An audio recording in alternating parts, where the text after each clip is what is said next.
Olá, muito bom dia! Sexta-feira, 25 de setembro, temperatura em 21 graus, umidade relativa do ar em 73%. Vamos ver agora como está o trânsito aqui em nossa capital goiana?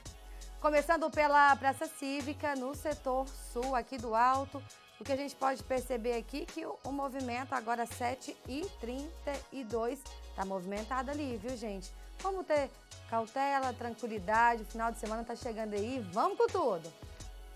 Rodrigo Melo, mais imagens agora. Avenida Jamel Cecílio, próximo. Perdão, imagem equívoco, agora sem correção. Avenida T63, Praça do Chafariz. Tá bonita essa imagem, hein, Rodrigo? E o trânsito tá como? Movimentado. Mais imagens. Avenida Jamel Cecílio, próximo a um grande shopping aqui da capital. São 7h33. Vamos agora para os destaques desta sexta-feira. Goiás ultrapassa 195 mil casos confirmados de Covid-19. E tá pesado, viu, gente? Procon divulga pesquisa de preços de medicamentos e registra variação de até 700%. Final de semana de tempo seco em Goiás. É agora no Jornal da Manhã que está no ar. Uma parceria entre a TV Alego e a TV Brasil Central.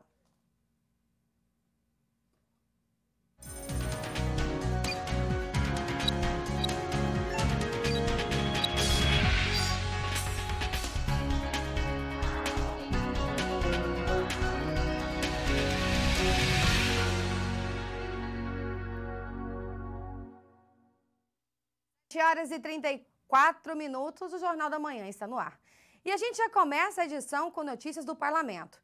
Deputados aprovaram em plenário por 22 votos a 0.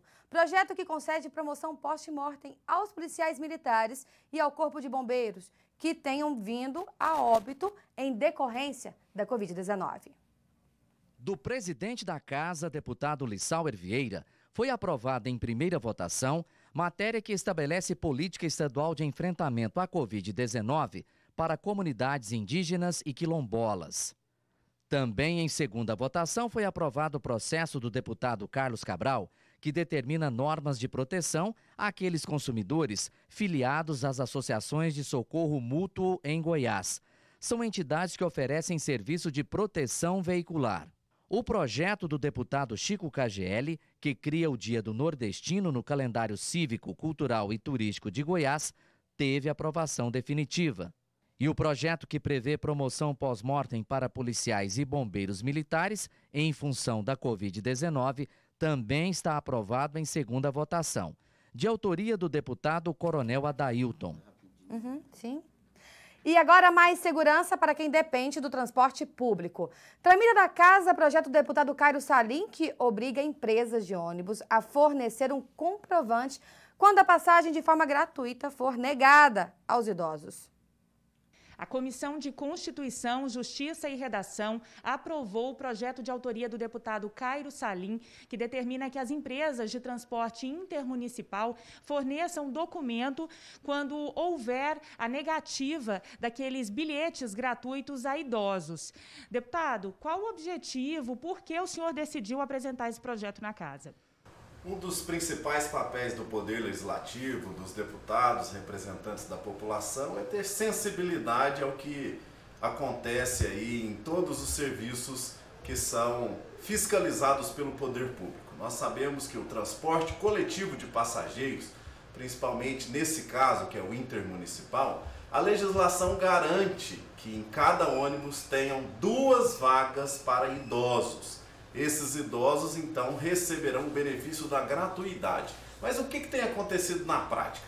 Muitos idosos chegam no guichê para ter ali o seu direito da gratuidade e as empresas apresentam a justificativa falando que as vagas já foram preenchidas.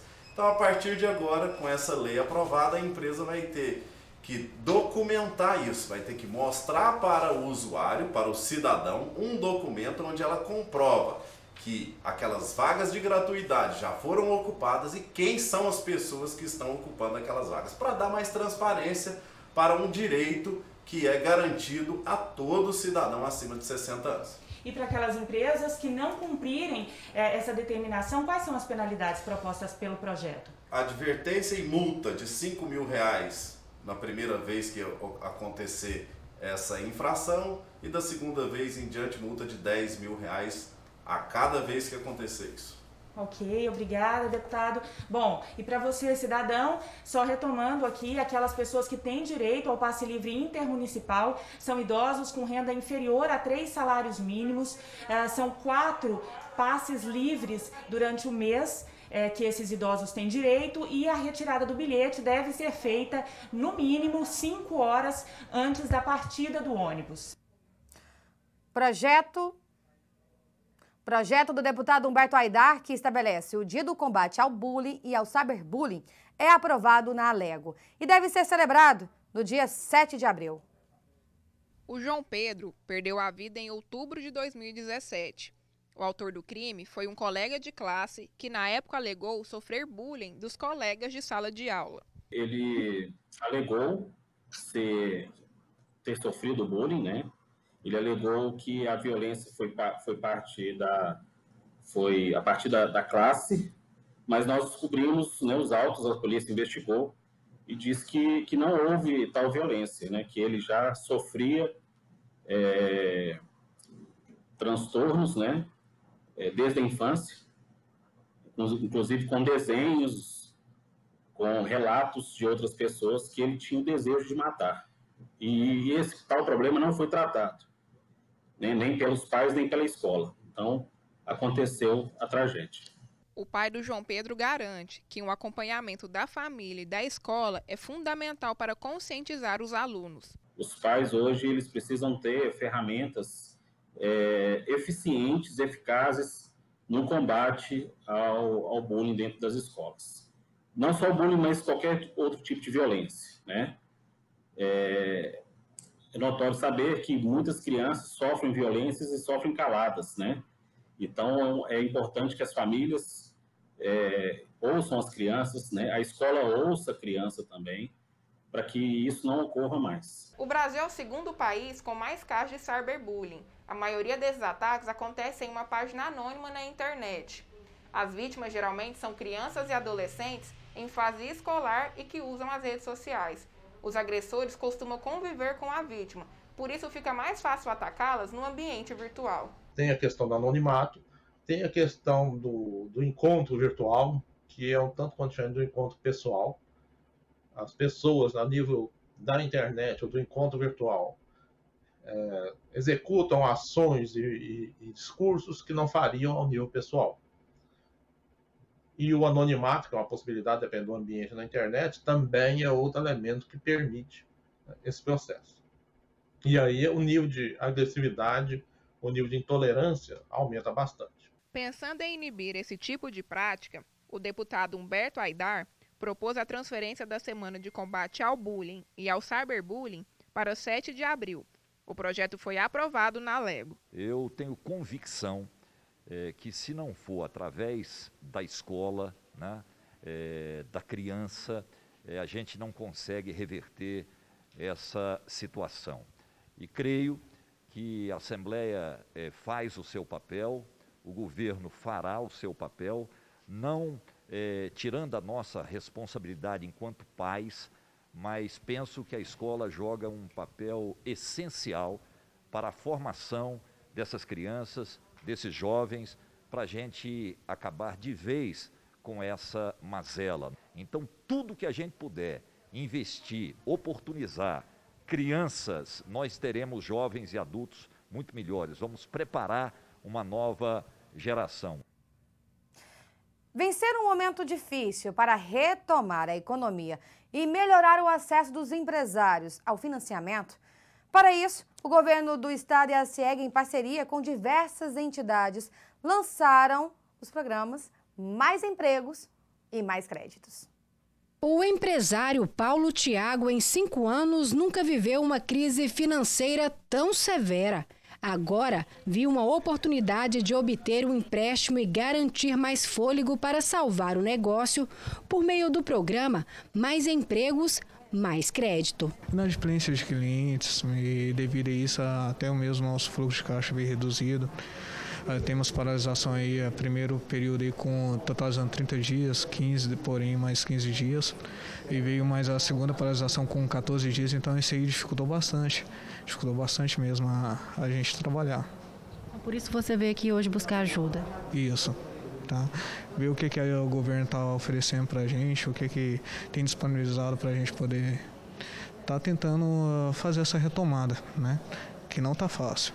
Através do programa, o empresário consegue, em um só lugar, renegociar suas dívidas e obter créditos via Goiás Fomento e outros agentes de créditos. Segundo estudo apresentado pela ACIEG, somente 7% dos empresários pesquisados que procuraram o banco para obter empréstimos no período de pandemia tiveram êxito e 93% tiveram crédito negado.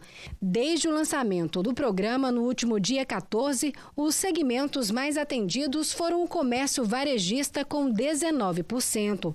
Por meio do atendimento mais crédito, 68% das empresas atendidas conseguiram obter financiamento ou parcelar dívidas, 18% não compareceram e 14% não conseguiram negociar até o momento. O nosso país e o nosso estado, de certa forma, tem sofrido muito com o problema da pandemia. Então a economia ela tem que voltar, nós precisamos sobreviver, os nossos empresários precisam sobreviver, né? Famílias dependem disso, então a maior importância é a sobrevivência do nosso país e do nosso estado.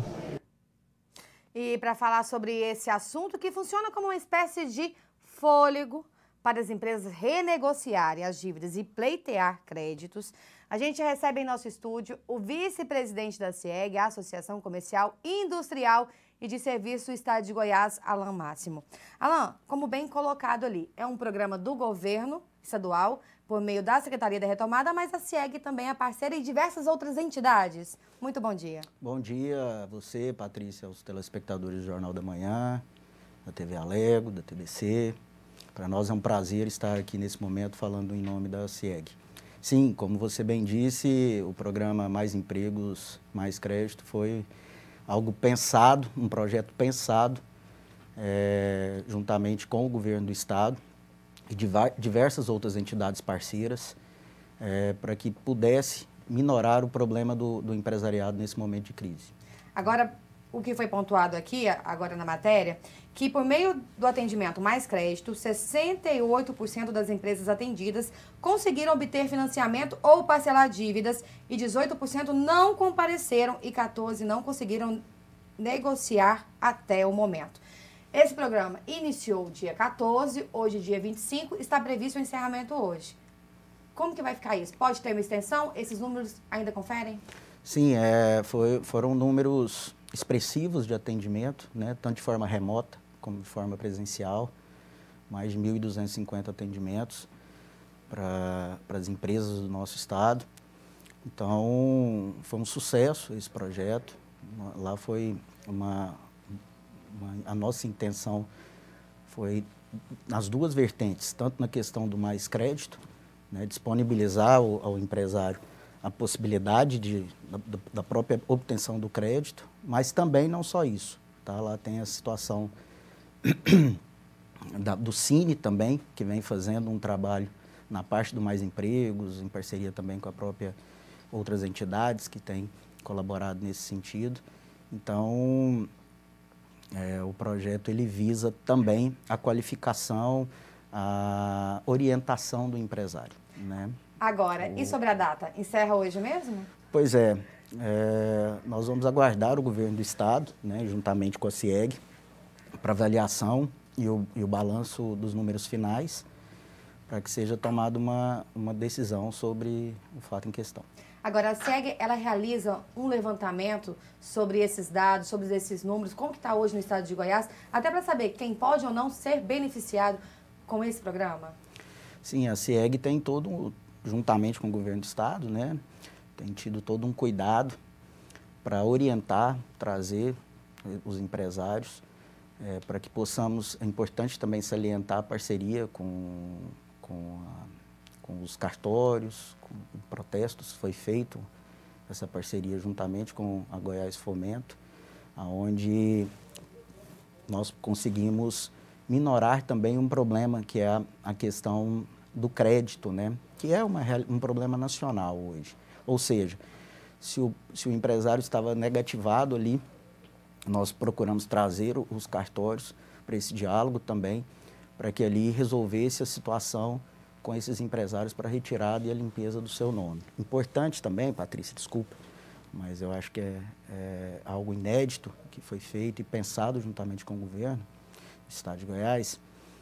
Nós temos lá uma estrutura de conciliação de árbitros. Então, a gente tem preocupado em dirimir os problemas entre credores e devedores. Então, trouxemos para esse diálogo também, para que ali possa ser feito acordos, para que o empresário possa sair ali com uma situação totalmente, ou bastante resolvida. Totalmente, então está havendo conciliação?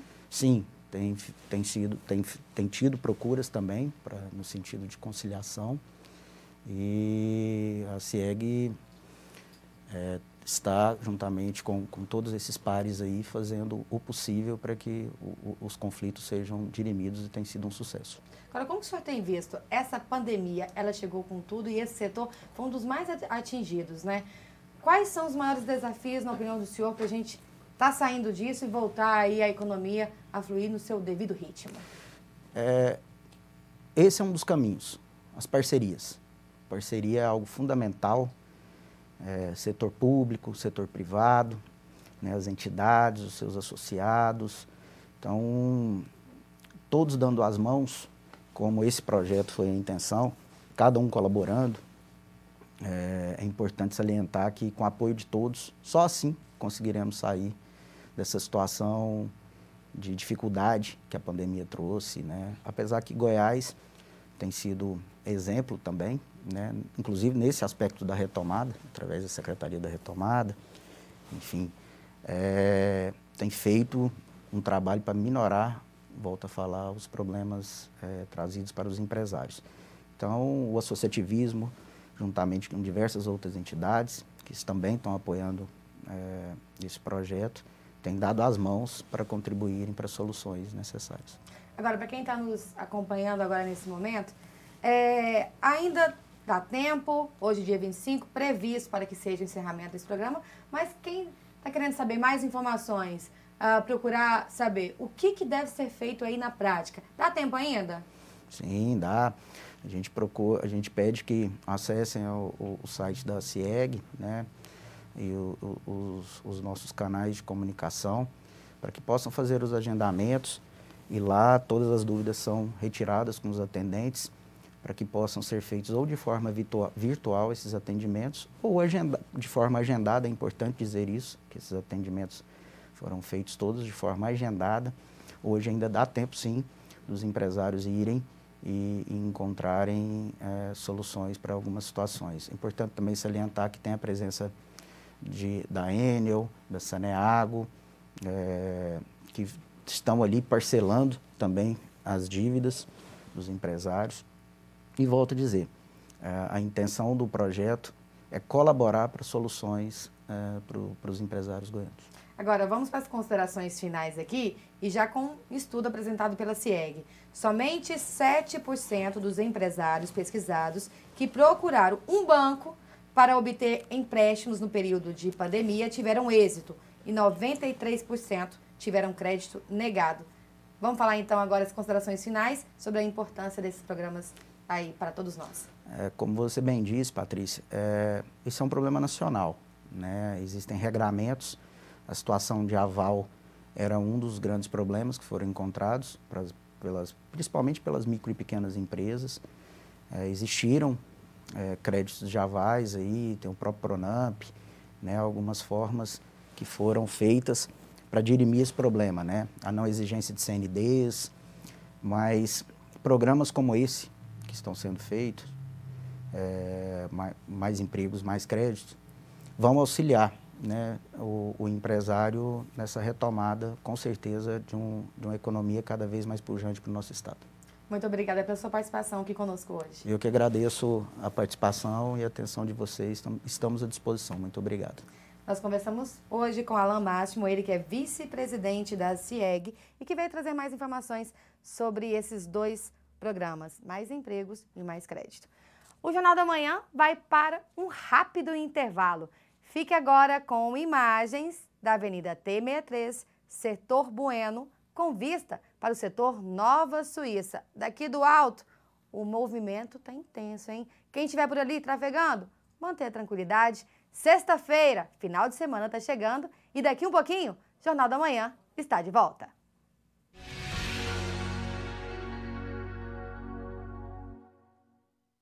Você sabe como se candidatar? Já pensou em atuar como vereador ou prefeito da sua cidade? Tem boas ideias? Tem facilidade para gerir projetos e vontade de fazer algo para a sua comunidade? Para concorrer às eleições, o cidadão deverá ser brasileiro, alfabetizado, maior de 18 anos para o cargo de vereador e de 21 anos no caso de prefeito. É preciso ainda ter seu domicílio eleitoral na cidade onde pretende concorrer ao cargo. Ah, e fique ligado, o prazo final para a transferência de domicílio eleitoral é de 6 meses antes das eleições, desde que o estatuto partidário não estabeleça um prazo maior. É preciso ainda estar filiado a um partido político. E como você pode descobrir se a filiação está regular? Acesse o Filia Web no site do TSE. Insira o número do título de eleitor no campo Inscrição. Clique em Gerar certidão. Importante saber que alguns partidos possuem regras próprias para a filiação, como calendários para inscrição e processos seletivos, com prova e até mesmo entrevistas. Saiba que o exercício de alguns cargos é considerado incompatível com a candidatura, porque poderia gerar um benefício indevido. Para esses casos, é preciso se afastar meses antes da candidatura, é a desincompatibilização. É preciso ainda cumprir certos requisitos, condições de elegibilidade, e não incorrer em certos impedimentos, causas de inelegibilidade. Informações sobre prazos de desincompatibilização, condições de elegibilidade e causas de inelegibilidade podem ser encontradas no site da Justiça Eleitoral. Eleições 2020. E aí, quem te representa? Com essa história de fake news se espalhando, muita gente vem me perguntar: Átila, como que eu faço para identificar o que é fato e o que é fake? Por isso eu resolvi preparar uma espécie de tutorial do que você pode fazer. Primeiro passo: desconfie. Quando chega uma notícia, principalmente das mais impactantes, procure saber de onde veio. É de algum site conhecido ou um órgão oficial que publicou aquilo? Saiu nos principais veículos de comunicação? Segundo passo: confira sempre. Existem plataformas profissionais feitas para checar o que é fake e o que é fato. Dá uma olhadinha lá para cortar caminho. Terceiro passo: é fato ou é opinião? Não tem nada de mal em compartilhar uma opinião honesta, só não pode confundir com fatos concretos. Quarto passo: se é verdade, compartilhe. Compartilhar informação e conhecimento é sempre positivo. O que não se deve fazer é ofender ou espalhar mentiras, combinado? Se for fake news, não transmita. Justiça Eleitoral, a justiça da democracia. Esse ano tem eleições municipais, mas vai ser diferente por causa da pandemia. Todo ano sou mesária, mas esse ano tô um pouco preocupada. Eu quero ajudar o país, mas será que é mesmo seguro? Vontade de ajudar o país, né, minha filha? Mas não precisa ter medo. A sua saúde também é muito importante. A Justiça Eleitoral adotará protocolos rígidos para que os mesários cumpram seu papel com toda a segurança. Se você não faz parte do grupo de risco para o coronavírus, seja mesário. A Justiça Eleitoral conta com você. Seja um mesário voluntário.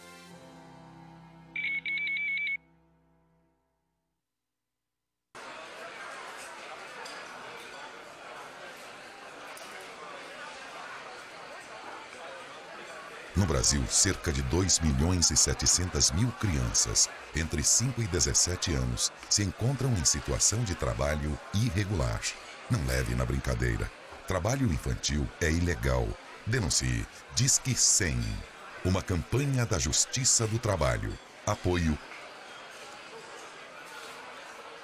Saiba como deve ser o isolamento domiciliar de casos confirmados de coronavírus. As janelas do quarto usado para o isolamento devem estar abertas para a circulação do ar. A porta do quarto deve ficar fechada durante todo o isolamento. A maçaneta da porta deve ser limpa frequentemente. O lixo do paciente contaminado precisa ser separado dos demais moradores. Depois de usar o banheiro, vaso, pia e demais superfícies devem ser limpas para desinfecção do ambiente. Toalha de banho e outros objetos não podem ser compartilhados. Não deixar de lavar as mãos com água e sabonete a cada ida ao banheiro. Em casas com apenas um quarto, os demais moradores devem dormir na sala, longe do paciente infectado. Os móveis da casa precisam ser limpos frequentemente com água sanitária ou álcool 70. Sofás e cadeiras não podem ser compartilhados. A distância mínima entre o paciente e os demais moradores é de 1 metro. Se for preciso cozinhar, use máscara de proteção cobrindo boca e nariz todo o tempo. Garfos, facas, colheres, copos e outros objetos usados pelo paciente devem ser separados. Se um morador da casa tiver diagnóstico positivo para coronavírus, todos os moradores ficam em isolamento por 14 dias também. Caso o outro familiar de casa também inicie os sintomas leves, ele deve reiniciar o isolamento de 14 dias. Se os sintomas forem graves, como dificuldade de respirar, ele deve procurar orientação médica. Para saber mais, acesse o site saude.gov.br/coronavírus.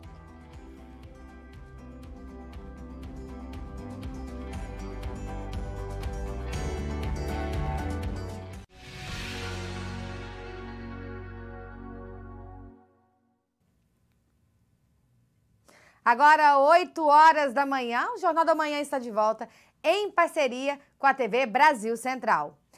Em tempo de pandemia, motoristas de aplicativos ou táxis estão tendo que se adaptar para garantir a segurança dos passageiros. O presidente da Associação de Motoristas de Aplicativos de Goiás garante que os protocolos estão sendo seguidos à risca.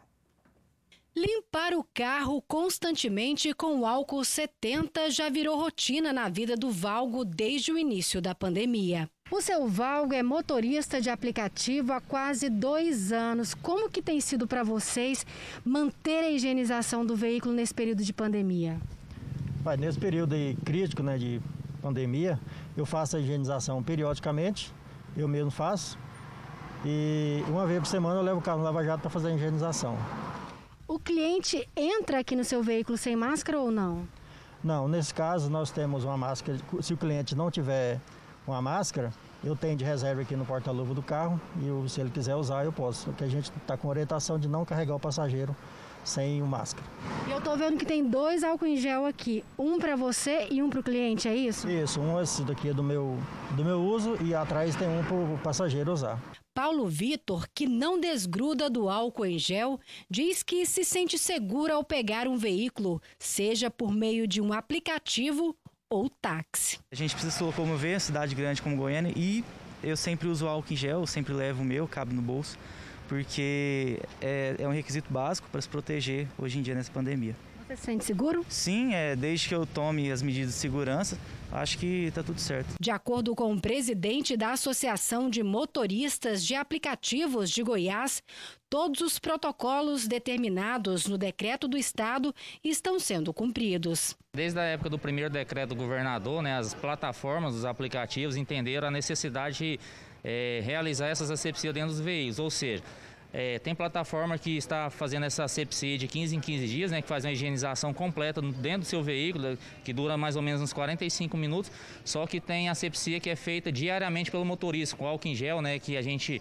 oferece para os passageiros, e até mesmo aqueles borrifador com álcool que a gente bate nas maçanetas e até mesmo nas nossas mãos, quando é manuseado o dinheiro em espécie. E as locadoras também estão tendo que redobrar a atenção com a esterilização dos veículos. Dentro do processo inicial, a gente, desde a entrada do cliente, ele é recepcionado com álcool gel, com as devidas precauções.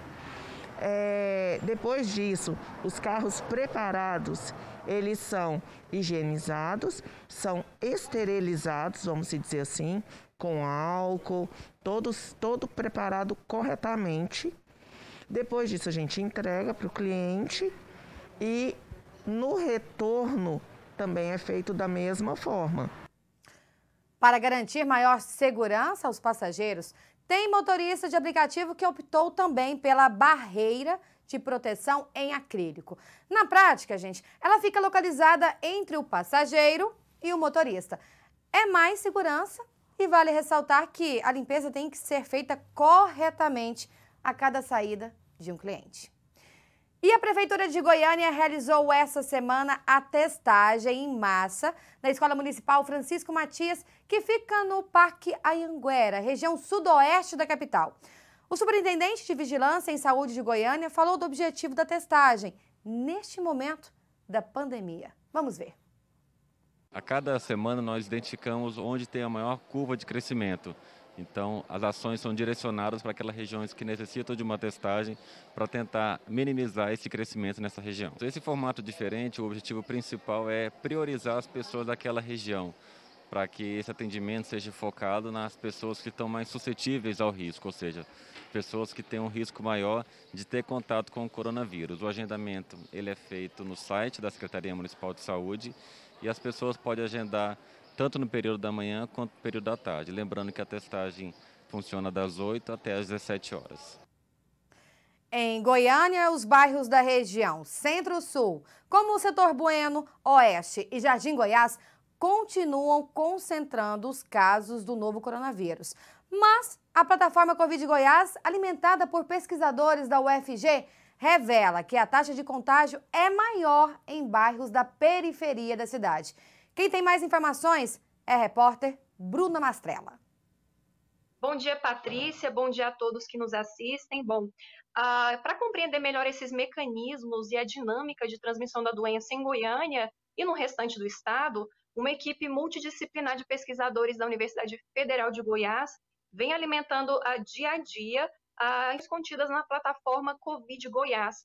Sobre esse assunto, eu converso agora com o professor Harrison Almeida, que é do Laboratório de Processamento de Imagens e Geoprocessamento da Universidade. Bom dia, professor. É um grande prazer falar com o senhor. Bom, logo que a plataforma começou a divulgar dados detalhados do número de casos confirmados em relação aos bairros de Goiânia, era possível ver uma concentração muito evidente de casos nos bairros considerados nobres, né? Agora nós vemos uma migração de ocorrências para os bairros mais afastados, sobretudo da região noroeste da cidade. Como é que a gente pode interpretar esses dados? Ao que podemos atribuir esse crescimento? Enquanto as pessoas, durante a pandemia, essas pessoas que moravam em bairros mais nobres, durante a pandemia, poderiam ficar em casa, as pessoas que moram em locais mais afastados, nas periferias, eles necessitavam trabalhar. Diante dessa necessidade de trabalhar, eles tinham a necessidade de aglomerar em terminais, utilizar o transporte público. Nós temos também a questão que essas pessoas possuem uma baixa remuneração, então a aquisição de equipamentos de segurança, como máscara e produtos como álcool em gel, dificultavam para essas pessoas. Então, nesses locais ocorria uma maior predominância, né, e um maior ritmo de contágio dessa doença. E, além disso, nós verificamos, e foi até um caso emblemático, o setor Jardim Guanabara, que lá para o Jardim Guanabara, em março, ele começou a ter um ritmo de crescimento quase superior ao setor Bueno. Chegou a quase ultrapassar o setor Bueno em número de casos confirmados. E diante da nossa pesquisa e do nosso levantamento, nós levamos isso ao poder público e, a partir disso, ocorreu uma maior fiscalização e conseguimos frear esse ritmo de contágio que ocorria nesse setor. Entre as mais recentes informações incluídas na plataforma está a taxa de transmissão da doença. Como é que vocês calculam essa taxa e o que ela nos permite compreender sobre a doença? Bom, a taxa de transmissão, chamada de R efetiva, ela indica o número de transmissões ocorrendo num dado momento. Ela é determinada a partir de um histórico de análise Quem nos auxilia a realizar essas análises são do professor Tiago Rangel, do Instituto de Ciências Biológicas, e nesse novo índice que nós trouxemos para a plataforma, nós averigamos situações preocupantes em relação a dois, né? Aqueles bairros próximos à pecuária, como Vila Nova, a Vila Jaraguá, os setores Crimeia, e também na região do Conjunto Veracruz e boa parte dos bairros situados na região sudoeste de Goiânia. Certo. Desde o início também a plataforma ela fornece projeções de novos casos, né? Com base nas informações que nós temos agora, o que já é possível antever para outubro? A gente pode entrar numa fase talvez de decréscimo da doença ou de estagnação? Bom, nós estamos iniciando uma fase de decréscimo. Entretanto, vale ressaltar que a doença ainda não acabou. Nós estamos evidenciando situações de pessoas que podem ter se contagiado no feriado do dia 7 de setembro. E esse contágio, né, os primeiros sintomas desse contágio que ocorreu no feriado do dia 7 de setembro, ele vem se manifestar nessa semana.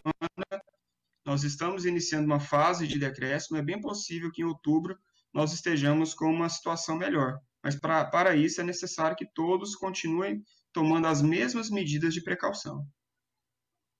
E essas recomendações valem para o estado todo, não apenas capital, professor?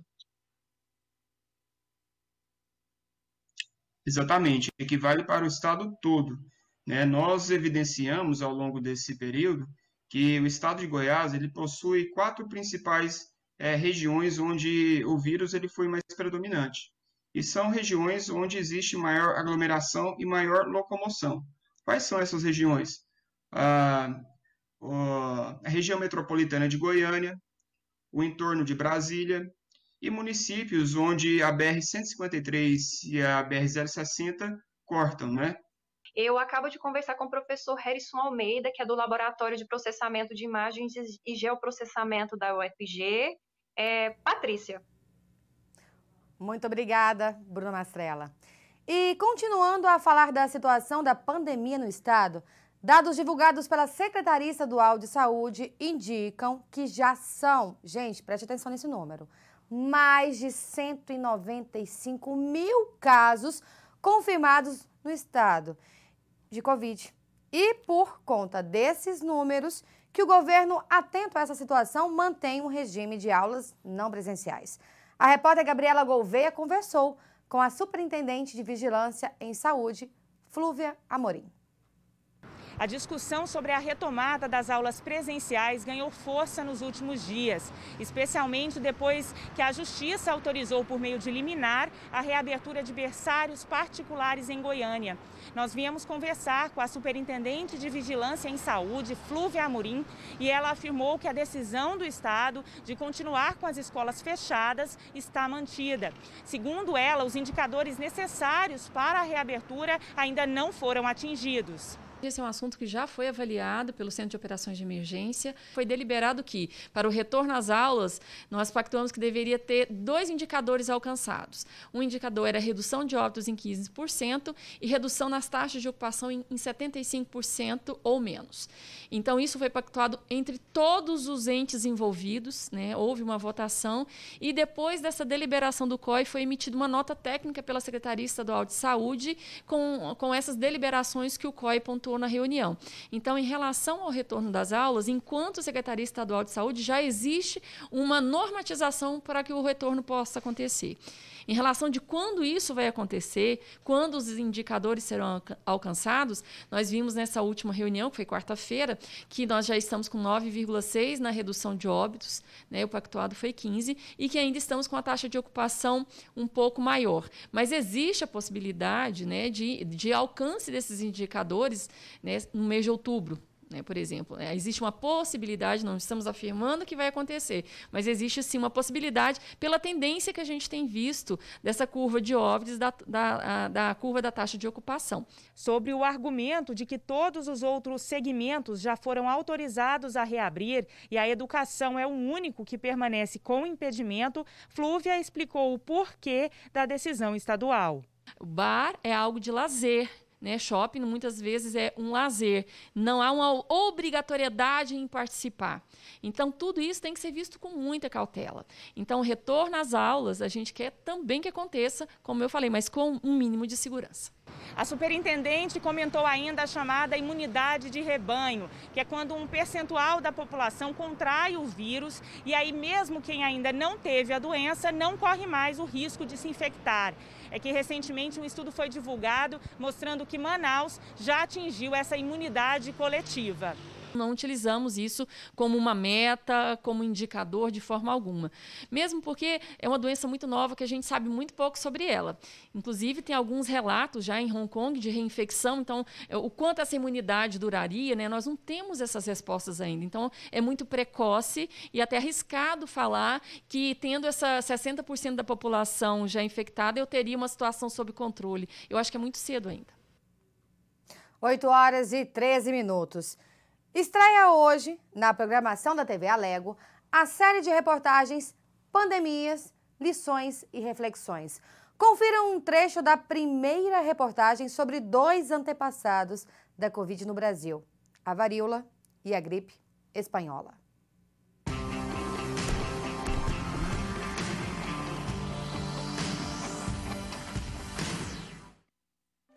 Rio de Janeiro, década de 1860. A primeira estação de tratamento de esgoto na capital do Brasil era inaugurada. O saneamento foi uma das marcas das reformas urbanas vividas por cidades brasileiras entre o fim do século XIX e início do século XX.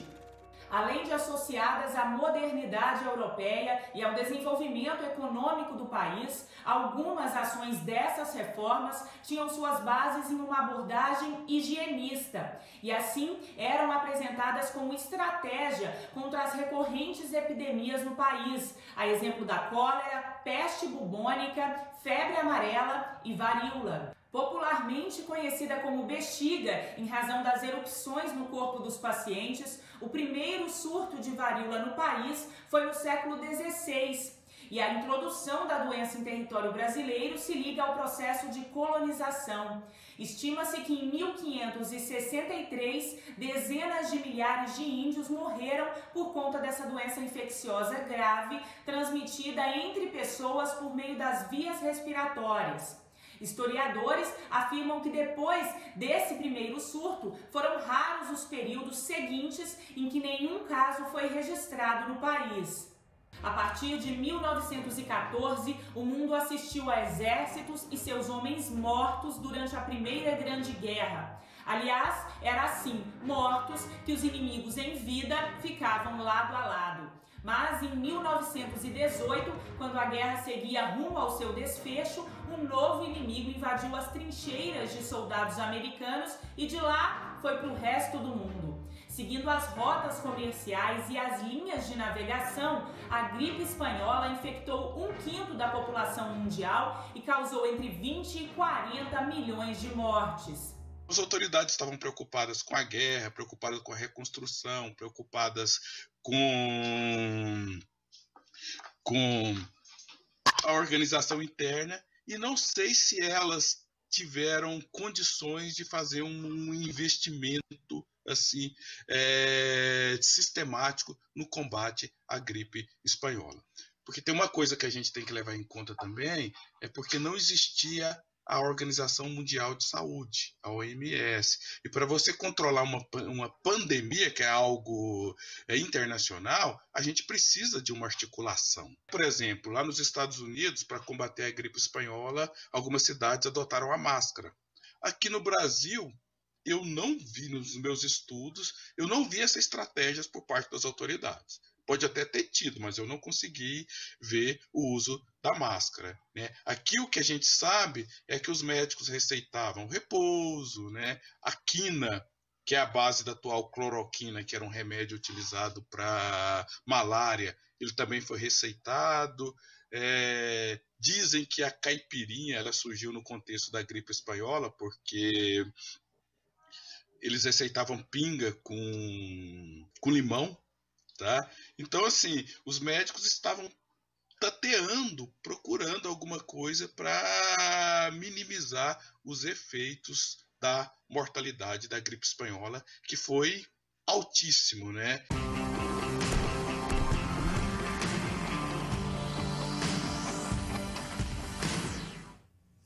É muito interessante essa série, viu? Vale muito a pena acompanhar, viu, gente? Vamos ficar aqui no aguardo. A gente vai para um rápido intervalo. Fique com imagens agora que o Rodrigo Melo vai colocar aí pra gente. Isso, Rodrigo, da Avenida T4 com a T63, agora 8 horas e 18 minutos. Tá um movimento danado aí, hein? Vamos que vamos, gente. Sexta-feira, o Jornal da Manhã, daqui um pouquinho, está de volta.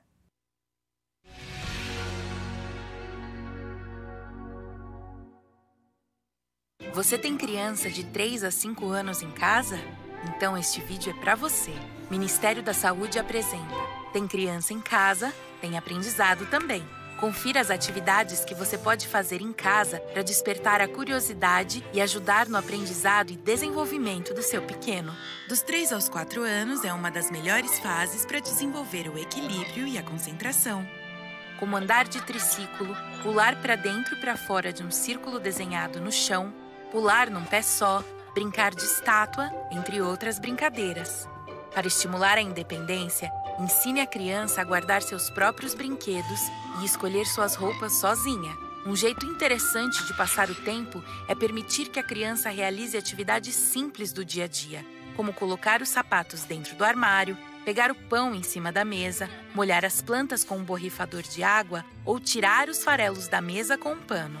Dos 4 aos 5 anos, as crianças já conseguem conversar bastante e perguntam sobre tudo. Por isso, incentive a criança a se expressar, falar suas ideias, fazer músicas com rimas fáceis, contar histórias e responda suas perguntas de maneira simples para que ela entenda. Uma dica legal é não corrigir os erros de linguagem, mas repetir de maneira correta o que a criança falou errado. É claro, estimular atividades físicas é sempre bom. Por isso, correr, pular, ajudar nas tarefas de casa pode ser uma boa atividade, tanto física quanto social, sempre incentivando os acertos da criança. Confira as atividades para a faixa etária do seu filho e convide todos de casa para realizarem essas atividades juntos. Elas ajudam no aprendizado da criança e criam momentos de afeto e diversão em família.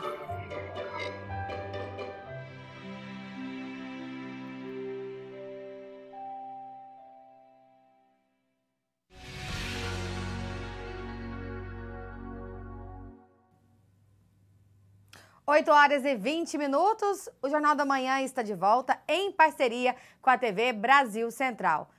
Vamos falar agora sobre um assunto sério, gente. Uma pesquisa feita pelo Procon mostrou que o preço dos remédios aqui em Goiânia teve um aumento de mais de 50%. É isso mesmo, gente. É um absurdo. A variação de preços entre uma farmácia e outra chega a quase 700%. A reportagem é da Danila Bernardes. Já pensou de uma hora para outra começar a pagar 50% a mais pelo mesmo medicamento que costuma comprar todo mês? Essa é a sensação da dona Ivonete. Ela usa remédios para depressão e teve que recorrer à ajuda da farmácia popular para manter o tratamento. É onde que eu consegui, que aí que deu uma controlada. Fosse para mim comprar tudo, eu não dava conta. Infelizmente, não se trata apenas de uma sensação. Os medicamentos aumentaram mesmo. Foi o que constatou uma pesquisa feita pelo Procon Goiás em 12 farmácias e drogarias da capital. Essa pesquisa é feita todos os anos, logo depois do reajuste no preço dos medicamentos, que é autorizado pelo governo federal. Isso acontecia sempre no mês de abril, só que por causa da pandemia, desta vez foi em junho. O reajuste máximo aprovado foi de 5,21%, mas teve medicamento que aumentou 56%. Foi o caso do anti-inflamatório diclofenaco sódico, que custava em média R$ 6,36 e agora foi encontrado por R$ 9,96. Grande maioria dos medicamentos, existe o preço máximo ao consumidor que pode ser cobrado. Enquanto o reajuste autorizado pelo governo foi de 5,21%, nós encontramos medicamento com reajuste até 56%. Então, ou seja, o que deve ser prestado atenção por parte do consumidor é qual é o valor máximo permitido para aquele medicamento. Caso esteja, independentemente do reajuste, esteja abaixo desse valor, está tudo correto. Agora, se o consumidor perceber que o estabelecimento está cobrando valor acima do permitido, ele deve denunciar junto ao PROCON. A variação de preço também foi checada pelo PROCON. O sulfato de salbutamol, para quem trata asma e bronquite, variou 678%. Foi encontrado de R$ 3,21 até R$ 24,99. O nimenzulida variou 632% de uma farmácia para outra. E até a conhecida dipirona entrou nessa. Foi encontrada de R$ 1,99 até R$ 9,98. 401% de variação. Essa lista está disponível em todas as drogarias, ela é obrigado a ter disponível para o consumidor, ou caso o consumidor queira, ele possa acessar o site da Anvisa e ele vai ter essa planilha, essa tabela de preços completinho e fazer uma pesquisa de preço. Mesmo que ele vai comprar esse medicamento em farmácias da mesma rede, vale a pena pesquisar, porque os preços também podem oscilar. No dia 27 de setembro é comemorado o Dia Nacional da Doação de Órgãos. E foi lançada uma campanha em todo o Brasil para incentivar esse gesto de solidariedade. O seu Augustinho fazia hemodiálise há 14 anos. Ano passado, ele conseguiu fazer o transplante de rim. Mudou muita coisa. Antes eu não podia sair, né? Que eu ficava um dia em casa e um dia na hemodiálise, lá na clínica. Então não tinha como eu sair para lugar nenhum. Passei esses 14 anos dentro de casa, assim, ó, da casa para a clínica para casa. A campanha nacional de incentivo à doação de órgãos foi lançada nesta quinta-feira. O tema escolhido esse ano é que a vida precisa continuar. De acordo com o Ministério da Saúde, mesmo com a pandemia, quase 10 mil transplantes foram realizados no país. Nos adaptamos a esse novo momento e o programa de doação e transplante continuou com segurança, com o apoio e a vigilância do Ministério da Saúde. O SUS é o maior sistema público de transplante do mundo. Não tem nenhum país que se dedica e empenha recursos financeiros no sistema de saúde do seu povo como o Brasil. Aqui no estado, no primeiro semestre de 2020, foram realizados 104 transplantes de órgãos e 131 transplantes de tecidos. Goiás é um dos 3 estados que apresentam aumento de transplantes de rins nos primeiros 6 meses do ano. No primeiro semestre desse ano, nós aumentamos em 13% o número de transplantes renais. Tivemos uma queda de 60% no número de transplantes de córneas, e isso aconteceu no país como um todo, devido à suspensão dos transplantes de córneas, que é um procedimento eletivo que dá para esperar. Mas nós conseguimos positivo. Na questão da doação de órgãos, também houve uma queda, mas uma queda pequena, cerca aí de 10%, a gente caiu comparando os semestres. Porém, a gente já retomou, julho e agosto, a gente tem conseguido manter uma média dentro da que já tinha no ano passado, cerca de 8 doadores por mês. O primeiro passo para se tornar doador de órgãos é avisar os familiares. A campanha do Ministério da Saúde é converse com a sua família, a vida precisa continuar. E em Goiás não é diferente, a nossa campanha também é diga sim à doação, converse com seus familiares. Por quê? Porque no momento da morte é um momento muito difícil da família tomar essa decisão. Quando essa decisão foi tomada, foi avisada em vida, facilita para a família, por mais que o sofrimento seja intenso, facilita para a família dizer sim, se manifestar como doadora. Final de semana chegando e a temperatura volta a subir no estado. E a repórter Edrisa Borges fala ao vivo com a gente. E aí, Edrisa? Oi, Patrícia, bom dia para você, bom dia para todo mundo. Pois é, final de semana chegou e, como você disse, com ele, o calorão na maior parte do território brasileiro. Agora, neste momento, a temperatura já passa dos 20 graus, o sol já brilha forte aqui na capital do estado de Goiás. O céu está claro e com poucas nuvens, a temperatura mínima é de 19 graus e a máxima de 34. Já amanhã, a mínima é de 20 graus e a máxima também de 34 e o céu vai estar parcialmente nublado. Já no domingo, Patrícia, a temperatura pode chegar até 37 graus, ou seja, o sol vai continuar brilhando forte aqui no estado de Goiás. Nós temos um vídeo com mais informações sobre a previsão do tempo para esse final de semana. A previsão de tempo para o final de semana é de predomínio de sol, temperaturas elevadas e baixa umidade do ar. Essa condição de tempo seco e temperaturas elevadas, elas devem permanecer até o meio da próxima semana, sem previsão de chuva para os próximos dias. É isso então, muito calor, previsão de chuva só para a semana que vem. Eu gosto desse calorão, Patrícia, sou bem friorenta, então para quem gosta de calor, o final de semana, eu vou dizer como você diz, Pati, tá favorável. Eu volto aí com você. Essa Edriz é demais, viu? Ela me conhece, tá favorável, vamos aproveitar, né? E o Jornal da Manhã fica por aqui, numa parceria com a TV Brasil Central. Para você, um ótimo dia. E só lembrando, terça-feira, a partir das 7h30 da manhã, a gente tem um novo encontro. Agora fique com imagens.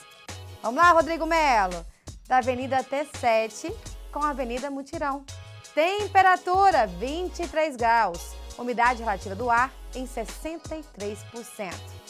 Final de semana chegou com tudo, hein? Até a próxima terça-feira, às 7h30 da manhã, com essa programação.